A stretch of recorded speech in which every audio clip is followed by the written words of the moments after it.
Imagine a person who's equal parts mystery and comedy. Now add a dash of intrigue and a sprinkle of surprise. That's me. Well, maybe not. But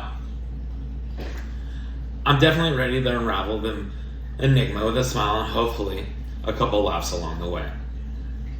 Today you'll discover the weird, the funny, and occasionally confusing traits that make me, well, me.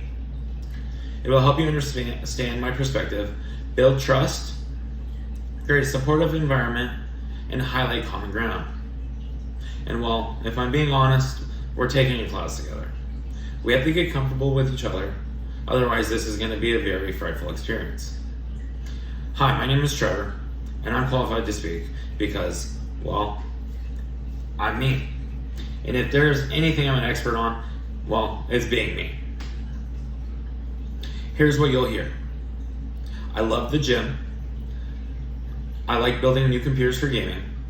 And I never thought I'd be coming back to school. Let's get started with, I love gym. You may be wondering who this gym guy is. Well, let me tell you.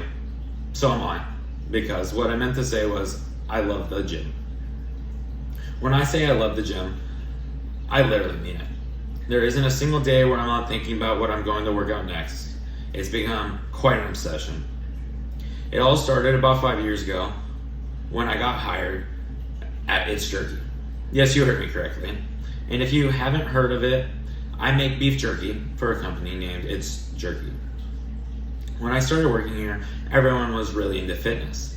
I got talked into going, and ever since, I haven't dropped it. Working out has helped me realize that I can push myself to do extraordinary things and push past my limits, therefore allowing me to become the best possible me.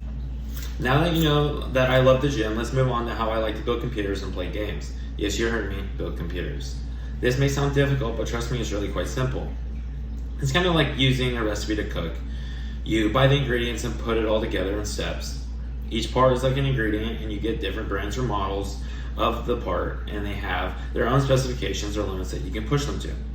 The fun part for me is doing the research on each part and buying each individual thing so I can build a computer that does every little thing I want. I do this with the hopes that when I play competitive games like Valorant, Call of Duty, Fortnite, and so many more than I can name, that in doing so, it will give me the competitive edge, allowing me to play better and hopefully win in situations that could be super physiologically small, leaving even myself wondering how I pulled it off. Now that you know that I love the gym and that I build computers for gaming, let's talk a little bit about how I thought I would never be coming back to school. Now I know what you're thinking. You've heard this before and maybe resonate with it and feel like you've been in my shoes. Well, let me tell you, when I say it, I mean it. When I got my job at It's Jerky 5 years ago, I thought I had everything planned out. I was making plenty of money, working out, building computers, and playing games.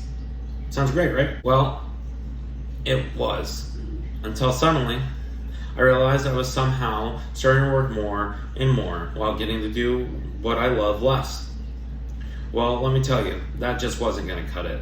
I realized I wanted to be able to work and still get to do the things that I love. And the only reasonable way to getting to do that was coming back to school, which goes against everything I've ever thought about school. Not that I'm against learning. I love to learn new things. I personally just think that it's overpriced, but what the heck. I told myself life is about sacrifices. You won't always enjoy what you're doing, but you'll most likely look back one day and be glad that you had. So to recap, I love the gym, I like building computers to play games, and I definitely never thought I would be coming back to school. So that's a bit about who I am and what makes me tick. In the grand scheme of things, I believe life is like a jigsaw puzzle. Sometimes the pieces don't seem to fit, but eventually you'll find the right spot. I hope. But if all else fails, you can always flip the board and call it abstract art.